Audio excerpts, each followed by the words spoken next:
Hello, wonderful universe. It's Jennifer here at Eureka Astrology and Healing, and today we are talking about the Aries new moon, the second Aries new moon.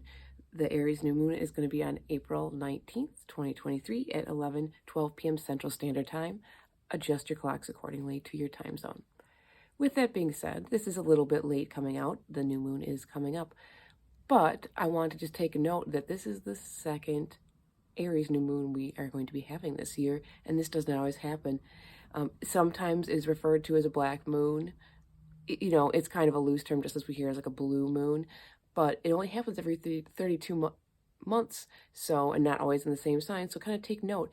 This is Aries season, two Aries new moons, so kind of two new starts with Aries themes. So that's the first notable of the day, is that this is the second new moon. And I'm going to go into the next notable, is that this is a partial solar eclipse. We are officially in eclipse season. Now, when we have a partial, that means the sun's not fully blocked out.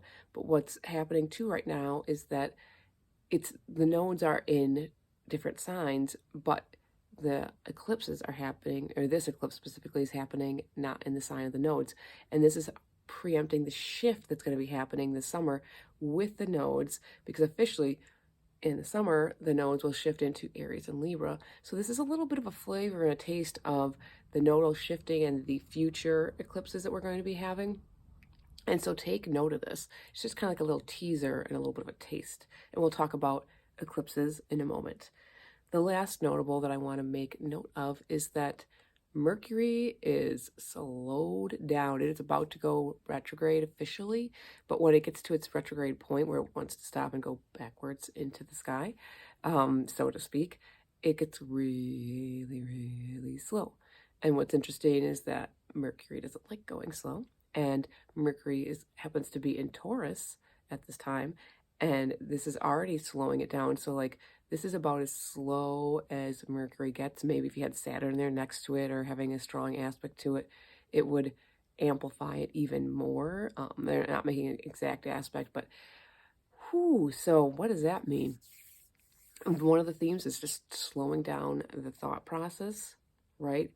And also slowing down what we think we need and the resources we have, and just kind of reassessing. We're going to be taking a deep stock of that for sure. But let's look at overall just the flavor of the astrology. And for me, this one I want to do a little more intuitive. I looked and I did get some insights and messages, and there are aspects and technical things, but I kind of stopped, and maybe it's because we're in Aries seasons. I wanted to do this a little more instinctually. The first thing was I wanted to film this outside. So I went outside, and there was a wood chipper just making insane sounds. There were, cars driving by. There was just so much noise that I could not do what I wanted to do. The first thing was adapt, adapt to the situation and accept the things that you can't control. Aries understands that it has to rise to the challenge. It has to be courageous, but it doesn't get to control the things that are coming its way. And so I could either have waited and waited and waited and waited to try and film that, to have the beautiful outdoor scene that I wanted. But so now you've got the beautiful plant menagerie here on the indoors, but I just had to accept it. And I thought, how fitting, a wood chipper chipping things up, right? Aries is very cutting things up, which kind of leads to this eclipse energy. Eclipses are about letting things go, right? The new moon also is about being empty, like hollow, ready to be filled, which is like, full of opportunity and things of that nature, but still empty. So what are we needing to let go of here? That's a really big, important thing to note, because letting go is a theme here. And the first new moon was at 0 degrees of Aries. And so, well, what does that mean? It was a brand new baby. It's considered the infant moon. This still is the infant moon, but 0 degrees is the very start of the sign. So like Aries, fresh out the gate, without the experience, without the challenge, just like there and ready to go. And full of needs too. Now, even though it's still a new moon, it's gone through some things. It's at 29 degrees. It's at the very end. And this is also a letting go phase. And what would Aries need to let go of? Well, Aries has had to maybe fight its way through some things, right? Challenges, maybe picking fights or getting into fights when it doesn't need to, just because it's kind of looking for that challenge and that excitement. Um, Maybe even a little bit of the Aries, like not me first, but like it's about me first because I need to get, survive. Kind of reassessing that. But like one of the deeper messages for me was, when do I need to fight and when should I not fight? Like be able to actually pick a battle. And so I feel like there's going to be some of these deep themes of like, what are you fighting for? Like, and I can say that in many ways, right? It's all about inflection. Like, what are you fighting for? I'm fighting for justice. Or it's like, what are you fighting this for? Like, what are you fighting for here? And maybe you need to let that fight just like go. What's hard about this is that Pluto is squaring this aspect out of sign. And so Pluto is like, again, okay, let's talk about letting go. It's like, oh, I'm going to help dig some stuff up for you. And so during this time, you're going to get to see what you might need to let go of, and you might not like it because Pluto always digs out the shadow, right? The dark side of things. And in this case, it's an Aquarius. So what's the shadow of Aquarius? Maybe also being a little selfish, and just saying like, why this is me, I'm an individual. Aquarius is all about community too, but it also is about the rebel and kind of breaking the rules to create new things. But sometimes it does it just to like get people's goat, like again, kind of this combative energy just to see what's going on. So like, are we being overly combative in our life, or are we fighting something in our life that we really don't need to be fighting?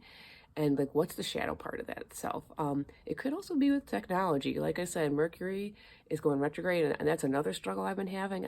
It's been in its shadow as I'm making this video, and me and technology, I love it, but it's definitely been acting a little a little gitchy for me. And so maybe where are we like losing ourselves in technology, and maybe the collective, like, oh, I get online and I have all these followers and on my social media, and I'm connected with people, I'm really connected, I'm doing things and I really have community. But then there's this Neptunian energy that's kind of playing along, going like, actually, like, that's not really your community. Like, they're not, like, if you're sick, they're not going to come and help you. I'm not saying that they will or won't, but they're not really your deep connections. Like, what kind of community are you really creating? Is it a falsity, one that looks good and maybe glamorous and fun and different, but is it really coming in at its core, right? Mars is what rules Aries, and it's in Cancer right now, which is saying it's about nourishment. It's about, that nice, beautiful, almost familial connection, having like a more intimate, personal, close spaced connection. So, is there an illusion about like the community you have? And also, like I said, just it'll be interesting to see if some things with technology come up as far as like the dark side of it really not working as well as we'd like to see, and how is it really serving us as an individual and how we are serving it as an individual. But letting go. And so the message I got, because I'm really inspired right now by the elements, I sometimes really like to actually look at what's going on around me, actually. And I know right now at this moment I'm not at the eclipse phase, but I feel like things are building here.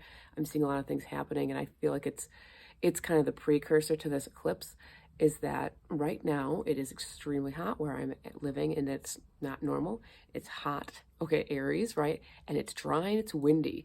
And like the heat is just kind of perpetuating the wind, and we're under a fire warning. Much of the United States is under a fire warning, and that's not normal for here right now whatsoever. And the message I got here too for this new moon is like, are we just waiting for the spark to set off the fire? Like, it just feels like there's this tension where there's something about something needing to be let go, but like also if you don't, it's going to start a fire. And so like the best example I can give to this is that if you're familiar, people often, like I grew up in the country, like on farmland, people would burn their ditches, controlled fire. This is nothing new. People have been practicing this for thousands of years here in this country, and probably other countries as well, to help stop fires, making firewalls actually from coming, doing prairie burns, things like that.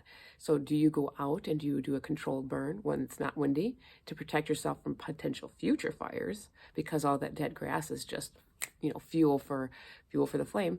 Or do you wait for, like, as now, if you say you didn't burn your ditches and didn't do your maintenance, and a spark hits, there's now like a raging fire not far north from here. Again, not normal. for this time of year at all where I live. So do you wait for the spark to get thrown, or do you do a little preemptive burning, right? A culling, a letting go of like that dead grass. What's the dead grass in your life? It's like, oh, it was good. It served me. It was wonderful. Time to let it go. I'm trying to think if there's anything else I want to say about it, because I just feel like it's important for us to understand that things are needing to leave in our life right now. And we are also desiring, connection by communication, understanding other people. This is going to be important as well, and really talking things out. But again, Mercury's really slow. So the words may not always come. You may just have to kind of sit with it, and they may come in unexpected ways. So be kind to yourself, be kind to others. There are some strong aspects, there are some soft aspects. Saturn comes in and says, hey, I'll help you let go of the old illusion. That's another kind of key thing here, and bring in a new dream. But like, let's make it, I don't want to sound fuddy-duddy, like practical. Let's make it like attainable, and let's work on it. Like, burn the old, like that did what it did, but it's not going to get you where you want to go anymore. And of course, you always carry through, because underneath the burn, there are little seedlings, right, that want to grow, and they'll come back, and fresh and new things come out of that. With that letting go, you're going to be calling forth something new. And we've gone through this Aries, and we had that first new moon, which was much more infantile and maybe a little more innocent. There's a little less innocence here, even though it's still a young moon, but it's kind of like going like, oh, okay, I saw it work and what didn't. It's almost like an infant that's been reborn who can kind of remember its past life just a little bit for a little while. And so it's like, oh yeah, let's forget this. Let's get rid of that. We're good with this. So I just want people to be kind to themselves. Try not to get too combative, because this could definitely be a very combustible situation. Like I said, there's a lot of Aries energy because Jupiter's also conjunct this eclipse, which just it could just enhance it, enhance the dumping, enhance the releasing, or maybe enhance the fighting, right? Like sometimes we fight for the things we don't want to let go of. This is mine, right? Like this very Aries in Taurus, mine. Don't take this from me.